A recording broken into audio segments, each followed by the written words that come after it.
The question is Mr. that Speaker. the motion be agreed to. I call Phil Twyford. It's almost all over, Nick. It's almost over. Mr. Speaker, this debate has been, I think, a microcosm of the housing debate that New Zealand has been having for the last couple of years. At the centre is an incompetent minister. That's right. Who has, for the last 17 hours, embarrassed and infuriated his colleagues. That's right. He has subjected them to a humiliation in this House as what the minister promised would be a small inconsequential clarification has turned into a marathon 17-hour debate that has shown the National Party's housing policy to be limited, inadequate, narrow in focus and inconsequential. And it's been put up against, quite unfairly really, a bold, comprehensive housing reform agenda backed by the opposition parties in this House and even some of the government support partners from time to time, who have a vision to transform the housing crisis that this national government has got us into. The bill in question actually is also a bit of a microcosm of this government's housing policy and the chaotic way that Nick Smith discharges his responsibilities as housing minister. One of the two parts epitomises the sort of microscopic tinkering that has come to be the hallmark of this government's housing policy. It is the extension by 3 years of the special housing areas policy that Nick Smith described 3 years ago as an interim measure, while the government's long-term affordable housing strategies bedded in.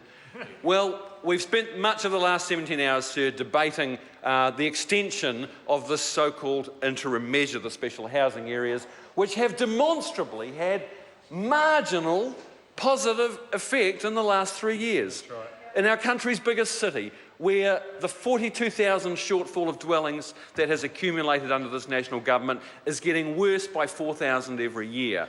What has Nick Smith's centrepiece policy achieved? An additional 1,300 dwellings over 3 years, with no evidence that those houses would not have been built if the special housing areas policy hadn't been in place. There is no reason to think that other than all it's done is brought forward some houses that the market would otherwise have done of its own accord. The second part of the bill epitomises the shonky, incompetent discharge of ministerial duties by Nick Smith. He failed to think through the transition issues around the cessation of the special housing areas legislation. And so what happened?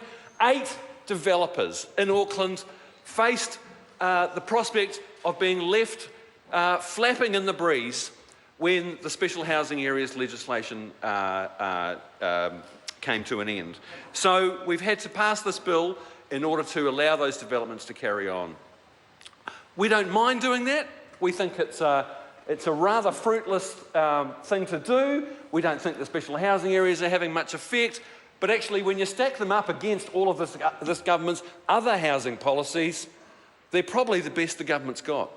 But that's a very, very low benchmark. So we are willing to vote for it, and we made that very clear from the beginning of this debate that we would vote for Part 1.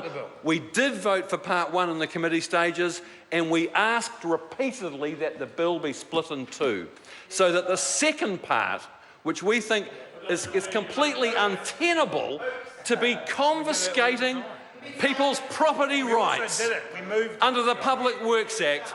We've asked repeatedly that that be sent off to the Select Committee. And my SOP that the government and ACT and the National Party voted against would have split the bill in 2, allowed the first part on the special housing areas to be passed tonight, and give those 8 developers in Auckland the breathing space that they need.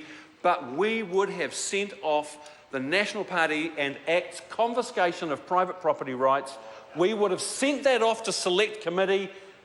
David Seymour, the self-styled protector of property rights, of classical liberal political thinking, the man who today voted to take away the private property rights of New Zealand citizens in a shabby, shonky little bill that Nick Smith has shepherded through the House. What a disgrace. How can the ACT member in this House hold his head up with any kind of self-respect? No one will be able to believe a thing he says in future about his belief in the sanctity of private property rights. So, sir, we would have happily, if the bill had been split, we would have happily voted for the first part in order to give 8 property developers in Auckland the breathing space that they need. Housing policy under this national government has been an unmitigated disaster. There's hardly a commentator, a reporter, anybody in New Zealand who doesn't believe that they have totally stuffed up the handling of the housing crisis in New Zealand. Hardly a few days goes by without some new international report that says that New Zealand has the most unaffordable housing in the Western world, and we saw one just come out in the last 48 hours. International media are now covering New Zealand not through the lens of The Hobbit or what a great tourist destination we are. That's right. The issue du jour for the international media is the housing crisis and the fact that under John Key's government, who's so ambitious for New Zealand, we have an epidemic of children growing up in cars and garages, of pensioners living out their days in suburban campgrounds, paying hundreds of dollars to rent single-room cabins. What a disgrace. That is New Zealand under John Key, Mr. Speaker. And what's been the response to this meltdown in the housing market? We have a government that refuses to even acknowledge that there's a housing crisis. We see one panicked, poll-driven, piecemeal housing announcement after another. And probably the low point in the last few months has been Paula Bennett making up stories about government officials going out with the Salvation Army, knocking on the car doors of homeless people in South Auckland. What a disgrace. Actually, no, you know what was worse than that? Paying people $5,000 to get out of town and presenting that as some kind of social welfare or housing policy. Actually, no, the worst thing, no, the low point was definitely when Paula Bennett's office leaked confidential personal information to the media about Hurimoana Dennis, who's been a national hero for the work that he's done at Te Puia Marae. And that speaks volumes about this national government and what they do. Mr. Speaker, the housing crisis has been getting worse for every year, every month. Order. I'm sorry to interrupt the member. We don't want this barracking across there on something that's not related to the bill. Phil Twyford. The housing crisis, Mr. Speaker, has been getting worse every day, every week, every month, every year of the 8 long years that this National Party has been in government. They are so out of touch, no matter what the issue, whether it's arguing against their own government definition of homelessness and severe housing deprivation that they don't accept, even though it was devised by Stats New Zealand, Housing New Zealand and the Ministry of Social Development. They are so out of touch that they have, on 2 occasions now, they have deliberately manipulated and selectively presented the data on foreign buyers in the housing market that has been collated by Land Information New Zealand, and tried to suggest that foreign buyers only account for 3% of property transactions, when it's patently obvious to everybody that the real figure is more than 3 times that. They are so out of touch. They refuse to do anything about either banning foreign buyers or taxing speculators in any meaningful way.